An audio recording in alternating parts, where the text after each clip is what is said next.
Hello, everyone. My name is Payam Pakmanish from Verticurl, and today we have Roman Ogarok, who is VP of Client Services, to discuss personalization and content velocity. How's it going, Roman? What's up with you these days?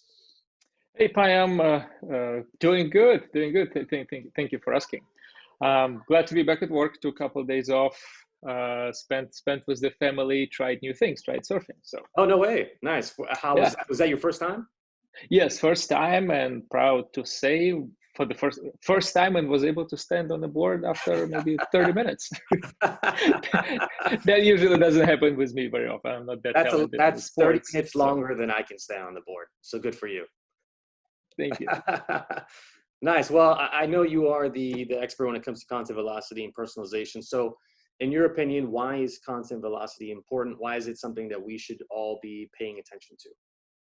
Right. So, I mean, the world is changing as we know it all the time, and the situation today, then there is more and more demand for the content from marketers, and the reason the demand is happening because everyone's, specifically our customers, expecting these days one-to-one personalization, and with that, we need to produce more content, we need to refresh our assets faster. Everything needs to happen at the higher scale.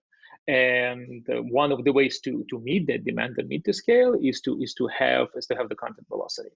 And what that actually means kind of to get there, or to think about it, is everything to achieve the customer, to achieve the velocity. Everything kind of as the end-to-end process needs to be assessed and rethought. So starting from the how the assets ideation is done, how the asset creation, review, approval process needs to be looked and modified to bring automations, if not the whole process end to end, but at least in as many parts of it as possible.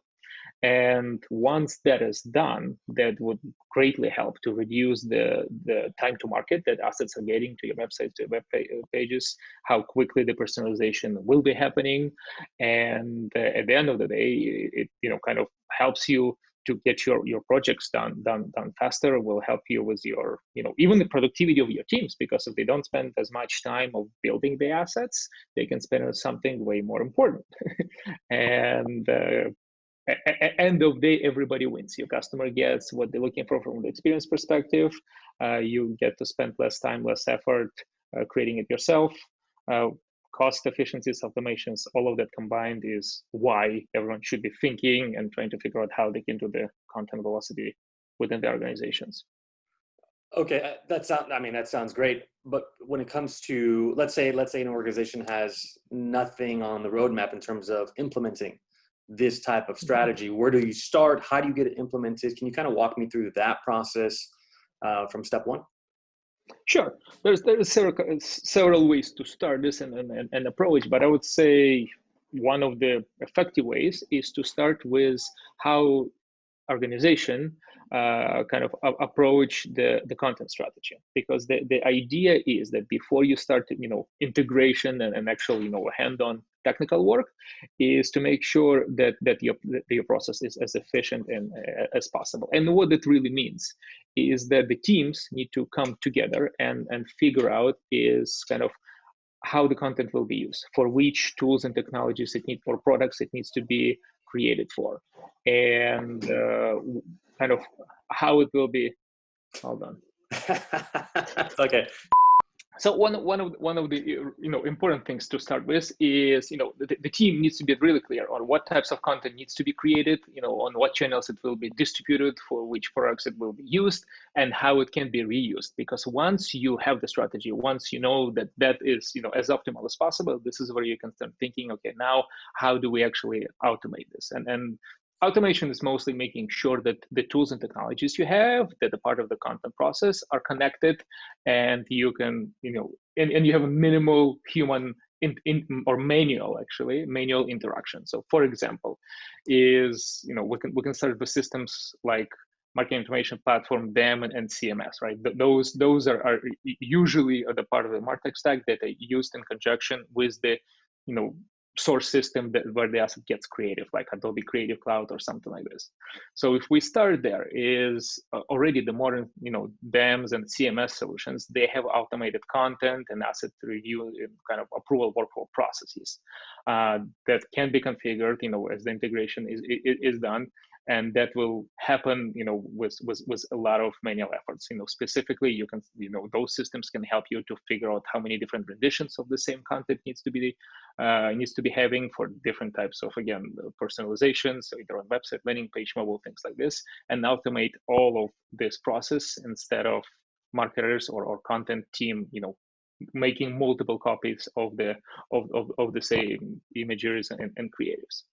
The second phase would be actually looking into your workflow and collaboration management, systems and tools, because usually as the creation is happening, the teams are talking about collaborating, doing the approval. So automation of that process will bring a lot of positive time savings, results, and better experience. So having your tools like Wrike, Workfront, whatever you use that can, be connected, and a lot of them have out of the box integrations already with your, asset and content production tools like Adobe Creative Cloud, Photoshop, whatever you're using will be part of this implementation and automation process. Because then if this works right, then when the designer creates an asset, the approval automatically goes to the team, they review, make their comments, changes happening, bam, everything is approved and goes live to production.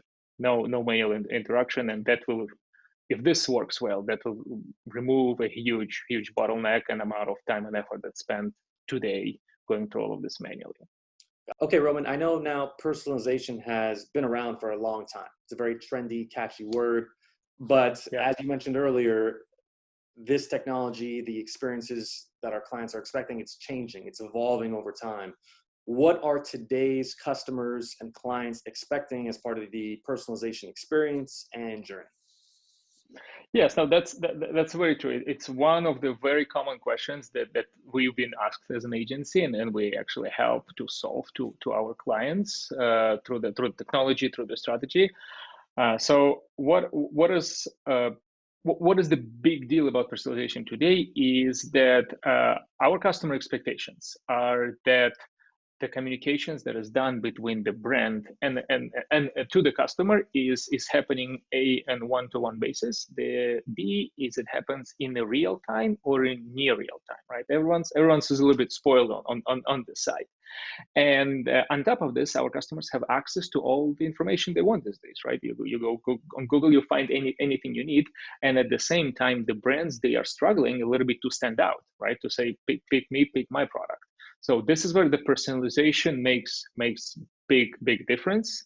And this is why we, again, should be paying attention to it and should be not taking this lightly. So for example, everyone knows that we when we browse something, we look, in the moment experience, and as we're taking certain actions, we're browsing, we're putting things into the chart, we're buying, we're not buying, we want to make sure that responses we're getting back and the experience is reflective of that. Because if we just bought something, we don't want to receive a promotional email 2 hours later with the $10 discount offer on the product we just bought, because we just feel bad. Right? So having the personalization in the way that the experience is seamless is the key. And the way to achieve this, or one of the modern ways to achieve this, is have the customer data collected in a single profile. That's what we see is being one of the big things to solve these days. So have what's called 360 degree of your customer, and that kind of can be achieved with the use of the systems like CDP platforms and the rest that helps you to host all of this data, connect it all together, and allow you to use it very quickly, live or near real time, and based on those profiles, serve those experiences. So for example, is somebody put something in the cart but doesn't buy. If we have access to all of this information, we know who the person is, what their email address, what they bought before, we can very quickly send them again the offer or discount code or something like this to make sure they complete the transactions.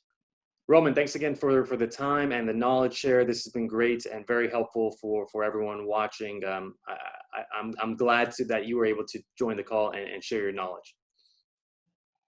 Yeah, no, thank you, Pam. Was super exciting to be here, and actually, for everyone who's watching this, I have a question because I shared my opinion, my point of view, what helps with the content velocity and with one-to-one personalization.